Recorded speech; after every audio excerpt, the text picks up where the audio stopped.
Welcome back to another Pixie Talks review vlog. Pixie Talks, reviews and vlogs at Pixie Talks. Pixie Talks, reviews and vlogs at Pixie Talks. Woo! So, to kick off being back, I'd like to talk about an anime that I have become absolutely obsessed with over the last little while. It's not the kind of show that I ever would have imagined myself being this invested in, but it managed to completely suck me in. It's a gambling shonen anime, and it's called Kaiji, Ultimate Survivor. Mirai wa Bokura no te no naka.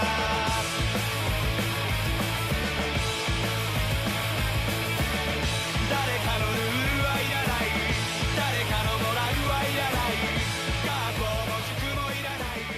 Shinjitsu o nigiri shimeta. As I said, this is a gambling anime.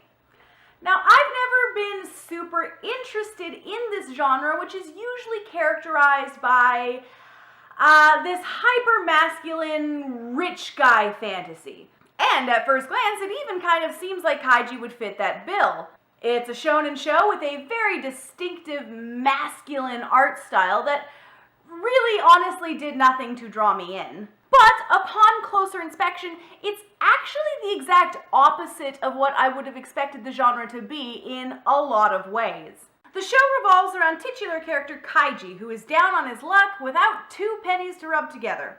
The story opens with him discovering that his friend left him a huge load of debt, and that he is now the target of a rather cutthroat loan shark. Saddled with a debt he can't possibly hope to pay, he's given the chance to join a gambling event that could square up his debt and more, but the cost of losing would be to be sold into human trafficking.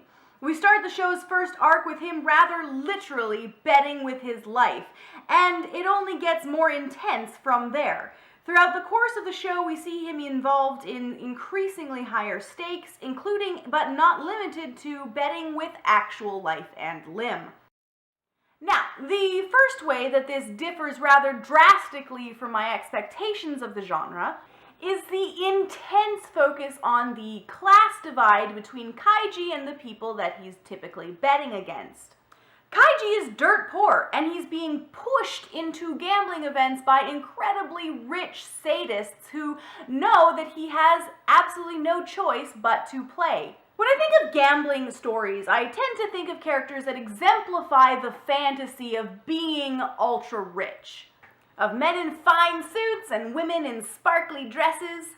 All players who can afford to be playing for millions of dollars, and probably in clubs that wouldn't even allow them in if they weren't already a part of that rich upper crust.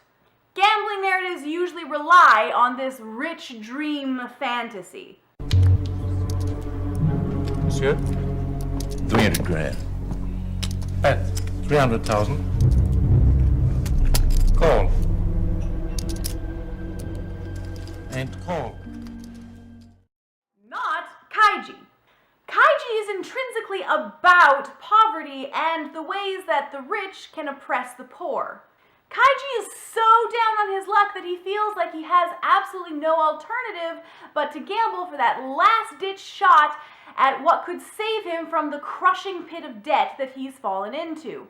He's not classy, he's not even close to well off enough to be playing these sorts of games, and he's just plain desperate. And that desperation drives the narrative in a really fascinating way. The show is a passionately crafted criticism of capitalism, greed, and classism. And it is rather evident in the ways that the villains talk down about their victims. Kaiji is characterized by his opponents as being lazy, as his situation being his own fault for being a gambling addict, of being trash because he just doesn't work hard enough. And Kaiji absolutely is a character that can make very poor decisions. He has a gambling addiction and he can't seem to hold down a job. That he is struggling with poor mental health is abundantly clear. Although some of the poor choices that he makes over the course of the show will have you pulling your hair out, it does do an excellent job of framing why he made those choices in the first place, as well as the hopelessness that he feels is crushing him in from all sides and is pushing him into these situations. Now, the artwork admittedly is a little odd. It's certainly not your typical pretty anime style, and it's hard to get used to at first. It's all very hard angles, thick lines, and masculine aesthetics. And yet, the more I watched it, the more it grew on me, especially considering that despite its visually aggressive style, a lot of the characters spend a great deal amount of time emoting. Kaiji himself in particular. Kaiji spends a good portion of the show in tears, and that in tandem with the show looking as masculine as it does is actually incredibly refreshing. The show never frames Kaiji as being a wimp or as less of a man for openly weeping or showing fear in the face of some of the situations that he becomes embroiled in. In fact, he almost comes off as more badass because of it. The show just has so many displays of raw male emotion, and that's actually incredibly rare. It makes the show, interestingly enough, almost moe-y in a way that I don't think I've ever seen in another shonen anime. And that's kind of amazing. And Kaiji has a lot of things to cry about. The writing is incredibly suspenseful. I don't think I've ever been as edge of my seat as when watching Kaiji.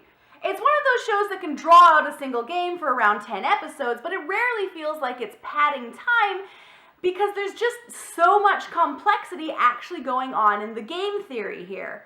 Fukumoto's writing is incredible, and the games take so many twists and turns that it's hard not to just marathon the entire series on the spot. The game theory is fascinating as well, so if you are into that sort of thing, this would definitely be up your alley. Now, it's not a current show. The second season aired in 2012, so it's a bit of an oldie now. However, a spin-off series just started airing called Tonegawa Middle Manager. Tonegawa is a villain from the first season of the Kaiji series, and the spin-off follows him at his job in the Tei Company. It's kind of a dark comedy show surrounding the mundanities in the life of one of Kaiji's most ruthless baddies.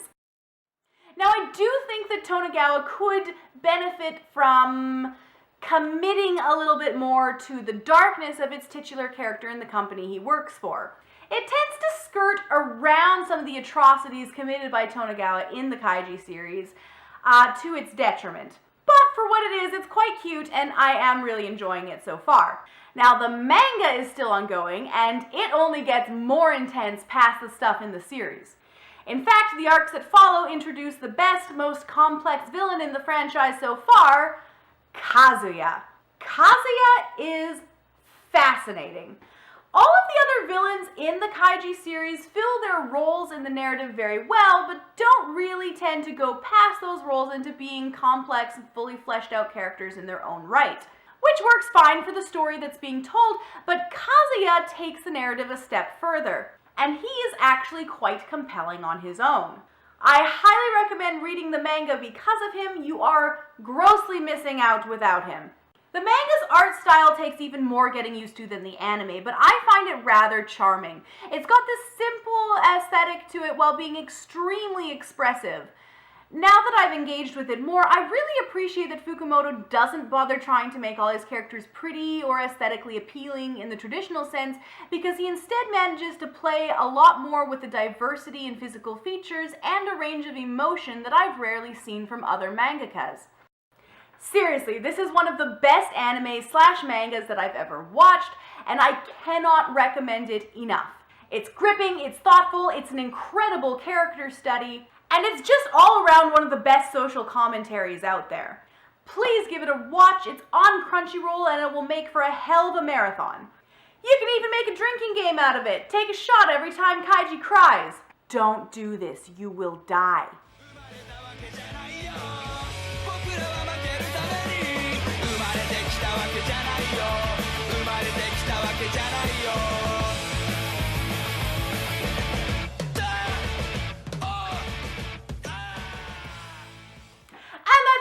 Review of Kaiji Ultimate Survivor. I hope you enjoyed the video. Please be sure to subscribe for more and check out my Patreon. There will be a raffle on the Patreon page, and the winner gets to pick the next subject to review. So if you have in mind something that you've always wanted to see me review, or if you just like my content and would like to support me, please go check that out. And with that, I will see you next week. Bye!